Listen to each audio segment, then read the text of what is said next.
నమస్తే, welcome to fire YouTube channel. నా పేరు గోపి, జనసేన పార్టీ గ్రామ స్థాయి నాయకుడిని. అయితే ముఖ్యంగా ఈ వీడియో మాట్లాడతాకే వైసీపీలో ఉండే కాపులు పవన్ కళ్యాణ్ గారిని సీఎం చేయాలనుకుంటున్నారు. నాకు అది అర్థమవుతలేదు. మరి వైసీపీలో ఉండే కాపులు పవన్ కళ్యాణ్ గారిని సీఎంని ఎలా చేస్తారన్నదని, టీడీపీలో ఉండే కాపులు వైసీపీలో ఉండే కాపులు పవన్ కళ్యాణ్ గారు సీఎం అవనిస్తారా? కొన్నాళ్ళ క్రితం తోట తిరుమతులు పవన్ కళ్యాణ్ గారిని సీఎం చేయాలి, లోకేష్ గారిని సీఎం చేయాలి అడుగుతున్నాడు. అసెంబ్లీ లాబీలో చిట్ చాట్ చేశారు తోట త్రిమూర్తులు. చంద్రబాబు కేంద్ర రాజకీయాల్లోకి వెళితే జనసేన అధ్యక్షుడు పవన్ కళ్యాణ్ని ముఖ్యమంత్రి చెయ్యాలి అంటున్నారు ఆయన. లోకేష్కి ఉప ముఖ్యమంత్రి పదవి ఇవ్వాలి అంటున్నారు. అయ్యే తోట తిరుమతులు గారు, మీరు ఏ పార్టీలో ఉన్నారో, ఏ పార్టీ గురించి మాట్లాడుతున్నారో? జనసేన పార్టీలోకి వచ్చి జనసేన పార్టీ కోసం పనిచేస్తే అప్పుడు పవన్ కళ్యాణ్ గారు సీఎం అవుతాడు. బొత్స సత్యనారాయణ ఆయన.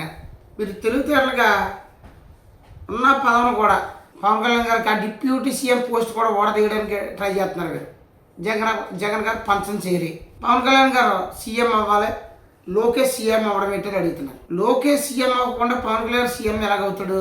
132 స్థానాలు సుమారాలు ఉన్నాయి టీడీపీకి, 21 స్థానాల మట్టికి జనసేన పార్టీకి ఉన్నాయి. ఓహయ్య, మీరు ప్రతిపక్ష హోదా లేకోకుండానే ఎలాగ మాకు ప్రతిపక్ష హోదా ఇవ్వాలని అడుగుతున్నారో అదే రీతిగా జనసేన పార్టీకి ఎమ్మెల్యే లేకపోయినా కానీ సీఎం పదవి ఇవ్వాలని వైసీపీలో ఉండే కాపు నాయకులు ప్రశ్నిస్తున్నారు అనమాట. అయితే ఇప్పుడు ఎందుకని చాలా బాగున్నాయా, మీ ఆడే గేమ్ మంచి బాగా ఆడుతున్నారు. జగన్మోహన్ రెడ్డి గారిని అట్టుకుని అసలు 21 ఎమ్మెల్యేలు ఉన్న వాళ్ళకి ఎవరైనా సీఎం పదవి ఇస్తారనుకుంటే అవసరమైతే ఇవ్వచ్చేమో బహుశా.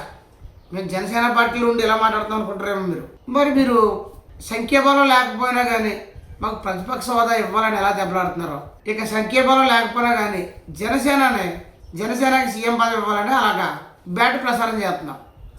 అంటే టీడీపీ జనసేన వాళ్ళు ఘర్షణ పడితే ఆ ఘర్షణలోనే మనం విన్ అవుతాం. వాళ్ళు కలిసి ఉంటుండగా మనం ఏనాడు కూడా ముఖ్యమంత్రి అవ్వలేమని మీరు నిర్ధారణకు వచ్చారు. ఏ రకంగా అయినా సరే జనసేన పార్టీ నుంచి టీడీపీకి దూరం చేయాలని పవన్ కళ్యాణ్ గారికి ఆ రీతిగా పోస్ట్ కూడా లేకుండా చేయాలి, జనసేన పార్టీ నాయకుల్ని తొంగలో తొక్కాలి అని మీరు పాకులాడే విధానం బాగుందయ్యా.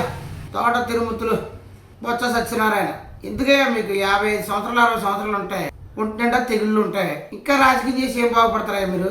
నిజంగా మీరు పవన్ కళ్యాణ్ గారి మీద అభిమానం ఉండి మీ జాతి కోసం మీరు పోరాటం చేయాలనుకుంటే ఒక అంబేద్కర్ ఇన్స్పిరేషన్గా తీసుకోండి. మీరు జాతి కోసం పోరాడినోడు ఎలా పోరాటం చేశాడండి దాన్ని.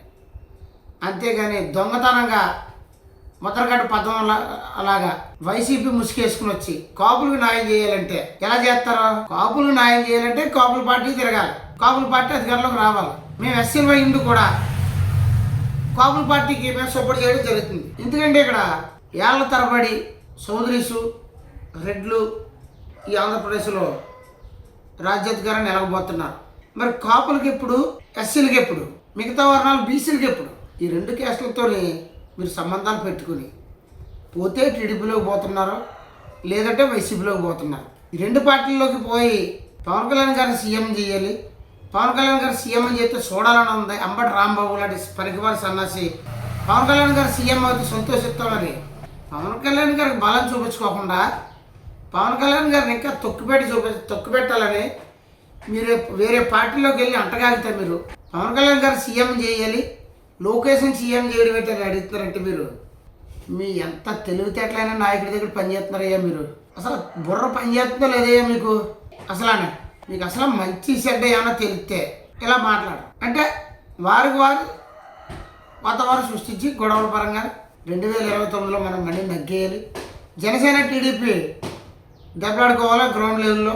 అది అందులో మనం గెలుపుకోవడం తీసుకోవాలి, గెలుపులో వెళ్ళిపోవాలి మనం, వారు కొట్టుకుంటుంటేనే అని ఎదురు చూస్తున్న సేపు మీకు అది జరగదయ్యా. ఎందుకంటే పవన్ కళ్యాణ్ గారు 10-15 సంవత్సరాలు కూటమికి అండగా ఉంటాను. నేను టీడీపీతో వెళ్ళడానికి సిద్ధంగా ఉన్నాను. మేము మా జనసేన పార్టీ నాయకులకి చిన్నపాటి ఇబ్బందులు వచ్చినా సర్దుకోమని చెప్పడం జరుగుతుంది. అది వ్యక్తిగతంగా ఆయన స్వార్థంగా అతను సొంతంగా కాదు, రాష్ట్ర ప్రయోజనాల కోసం. ఈరోజు రోడ్లు చూశారు కదా, ఏ పక్క వెళ్ళినా ఏ మూలకి వెళ్ళినా కానీ రోడ్ల మీద నూనె ఒలుగుతుంటే నూనె ఎత్తుకునేలాగా ఉన్నది రోడ్లు. వికలాంగులకి 3000 ఉన్న పెన్షన్ 6000 చేశాడు ఒకేసారి. కూటమి ప్రభుత్వంలోని 4,000 ఉన్న పెన్షన్ 3,000 ఉన్న పెన్షన్ 4,000 చేశాడు. అనేక రకమైన సంక్షేమ కార్యక్రమాలు పెడతానే ఈ రాష్ట్రాన్ని ముందుకు తీసుకెళ్తున్నా. ఒక గౌరవంగా మెట్రలో మానభంగాలు లేకుండా, హత్య ప్రయత్నాలు లేకుండా, రుబాబులు లేకోకుండా మీరు ఇంకా అధికార పార్టీలో ఉన్నామేమనుకుని ఇంకా యాడ్ చేస్తున్నారు మీరు. ఇప్పుడు అయినా మాకు పదలో గట్ట ఏం ఆశించి మేము జనసేన పార్టీలో తిరగట్లేదు. మీకులాగా ఆడోడిపోతే ఇడికి మేము గెలుస్తాము, మీ గెలుపు మీద నాట్యం చేస్తామనుకోండి టైప్ కదరా మాకు. మేము గెలవాలని ప్రయత్నిస్తాం తప్ప ఎదరోని నాశనం చేయాలనుకో మేము. చూడండి కాపు సోదరులారు, ఈ ఊర్లో ఉన్న టీడీపీలో ఉన్న వైసీపీలో ఉన్న కాపు లీడర్స్ కూడా చెప్తున్నాం, గ్రామ స్థాయిలో మీరు జనసేన పార్టీకి అండగా చూపిస్తేనే రేపొద్దుట మండల స్థాయిలో జనసేన పార్టీ కింగ్ మేకర్ అవుద్ది, నియోజకవర్గ స్థాయిలో ముందుకెళ్తుంది, ఒక రాష్ట్ర వ్యాప్తంగా ఎమ్మెల్యేల సీట్లు ఎక్కువగా వస్తాయి. మీరు ఎప్పుడైతే గ్రామ స్థాయిలో వారికి సపోర్ట్ చేయలేకపోతే, మండల స్థాయిలో కూడా మీకు సపోర్ట్ చేయకపోతే, మీరు రాష్ట్ర స్థాయిలో మిగతా కులాల నుంచి సపోర్ట్ రాదు. ఇక్కడ లోకల్లో ఏ లీడర్ ఉన్నా సరే, ఏ లీడర్కే రిజర్వేషన్ అయినా వచ్చిన జనసేన పార్టీ నుంచి కాపు సోదరులు సహకరించాలి. వైసీపీని చూశారు, టీడీపీని చూశారు, సరే జనసేన పార్టీని చూడండి. లోకల్గా అవినీతి పరులు ఉండరు ఈ పార్టీలో. ఈ రాష్ట్రంలో కాపుల్ని నాశనం చేయడానికి మరో ఎత్తుగడ్డ తోట తిరుమతుల్లాటోడు, బొత్స సత్యనారాయణ, అంబటి రాంబాబు, ఈ పేరు నాని, ఈ ముద్రగడ్డి పద్మనాభం, వీళ్ళ సొంత ప్రయోజనాల కోసం మరొకసారి పార్టీకి జనసేన పార్టీకి అన్ని దెబ్బ కొట్టాలని జగన్ షాట్ నుండి జగన్ పంచం చేరుకోకుండా జనసేన పార్టీలోకి వచ్చి వీళ్ళు ఫైట్ చేయాలి. నిజంగా పవన్ కళ్యాణ్ గారు సీఎం చేయాలనుకుంటే వీళ్ళు ఫైట్ చేయాలి జనసేన పార్టీ కోసం మాగలాగా. అంతేగాని ఎవరి కోసం ఫైట్ చేసి పవన్ కళ్యాణ్ గారిని సీఎం చేయాలి చంద్రబాబు నాయుడు అంటాం ఎంతవరకు కరెక్ట్ అది? జై భీమ్, జై జనసేన.